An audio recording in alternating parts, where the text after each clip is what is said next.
now move to part 3, and this is debate on clauses 13 to 20. And the question is at part 3 stand part. Call Jacinda Ardern. Thank you, Mr. Chair. We come now in part 3 of the bill to the amendments which relate to the Inland Revenue Act. Now, there hasn't been a significant amount of debate in this House on these elements of the bill, but what we are debating does affect the current in-work tax credit, the minimum family tax credit, and some of the abatement rates and thresholds. So all of those relate obviously to the Inland Revenue Act. And I thought what might be most useful in my contribution on part 3 is to reflect on some of the analysis that was carried out by submitters for this part of the Act, because obviously what I think we all need to concede in this House is that we do have a relatively complex range of tax credits in this space. And what's clear when you're debating any kind of changes to family support is that that's not particularly well known or well understood. For instance, we have the Working for Families tax credit package is often just known for the in-work tax credit, but that's only one element of that package. There's also the family tax credit, which obviously applies to beneficiaries. There is the overlay of a minimum family tax credit that exists to ensure that a family will earn a minimum amount, that the minimum amount they receive in work is above the benefit rate. Overlaying all of that, of course, are the abatement regimes that apply to all of those tax credits and so on. So a reasonably complex environment that this new change has come in and added itself to. So it's good, I think, if we reflect upon the analysis provided by some of those submitters. So as I said, part 3, we are looking at 3 elements: in-work tax credit, minimum family tax credit, and abatement.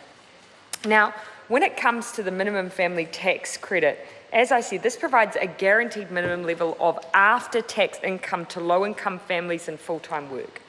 This is this assumption that if you're in full-time work, you always need to be earning above a benefit rate in order to create the incentive to be in work rather than on a benefit. That incentive is inherently built into our system. I think we should be really clear on that. And in fact, most of the analysis around the gaps between benefit rates and rates in work demonstrate that a significant gap has actually grown into our system, a significant gap, which is why it's so hard to adjust child poverty rates.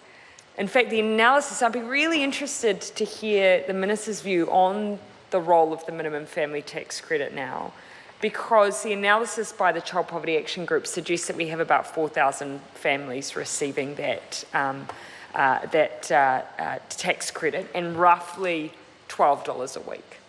So a minimal payment for a small number of people, which I think demonstrates that inherently our system does make sure that there is a significant difference between what you receive in work and what you receive on a benefit. And I'd say that that has to be credited to some of those tax credit regimes already in place. Putting that aside, let's come now to the in-work tax credit. And the Minister, if the Minister considered removing the minimum family tax credit and perhaps just bolstering, for instance, the family tax credit generally, I'd be really interested to hear that. The in-work tax credit, obviously, this has not been a credit that has been without controversy, but the Children's Commissioner supported in his submission the increase in support for working for families. He was of the view that the increase to the per family rate of the in-work tax credit would be unlikely to make a significant impact for children in larger families. This comes back to the point we were making earlier that, in our view, any change the government was going to make, if it was going to be $25 a week to the base benefit rate, that should have been per child. And I think that's a position that's being endorsed here by the Children's Commissioner. The Diocese of Christchurch Child Poverty Advocates submitted that the increase in working for families was in their view, minimal and unlikely to make a significant impact. I guess our view again would be shared that, look, any increase in those space we're in support of. The in-work tax credit we need to keep in mind, though, obviously is about creating that differentiation between benefit and work. So it is benefiting those who are in work. The point we probably need to make there is that those in work are often in poverty still as well. So we cannot, I think, make this assumption that simply, as the Minister and others have claimed, that work is the sole answer. We know it's not necessarily, Mr. Speaker. Thank you, Mr. Speaker. So coming to the minimum family tax credit, I've already spoken on that. So let's actually dodge over that and come straight to the wider issue of abatement and threshold changes. Here, obviously, we are working in an environment where there have been a number of changes already made by their government to abatement regimes, and some of the point that was made by submitters is that this increase actually, for some, won't actually bring those families up to a level where they were prior to the government tweaking with working for families and the changes to that regime. But the Children's Commissioner again talked about changes to the abatement rates, stating a concern that they would reduce support for low-income families with children. The Children's Commissioner's submission noted that the change in abatement rates would mean that families earning over $36,350 would have their tax credits reduced at a higher rate. And I think we would all agree that $36,350 is not a family flush with cash, potentially raising multiple children in that situation, and add to that paying high accommodation costs. That is a difficult situation. The submission also noted that the impact of the abatement rate will be greater than the increase in the in-work tax credit for families over $88,000 per annum. So overall, the Children's Commissioner was of the view that the increase in the abatement rate will reduce support for families that are only moderately better off. So again, abatement rates are always problematic. Right? There's always a point at which you have to start putting in a decline, unless you're looking at universality, of course, to some degree. But I think the point that's being made here is perhaps the point at which it's being added is not the right place. The changes over years that have been made by the government to working for families around abatement have had a cumulative negative impact for families. I want to come to the family tax credit, though, because this is the element of the Working for Families package that has the broadest reach. Now, my interest in all of this, when this was first put before Parliament, was why was the family tax credit not used as the tool to lift incomes for families in low incomes? Because that would mean that you would hit beneficiaries, but you would also reach families in work who are in poverty. It's a perfect tool. I asked that question at Select Committee, and at that Select Committee, Mr. Perry, who is obviously at the heart of a lot of the analysis around income adequacy in New Zealand, really key to these kinds of pieces of research and debate.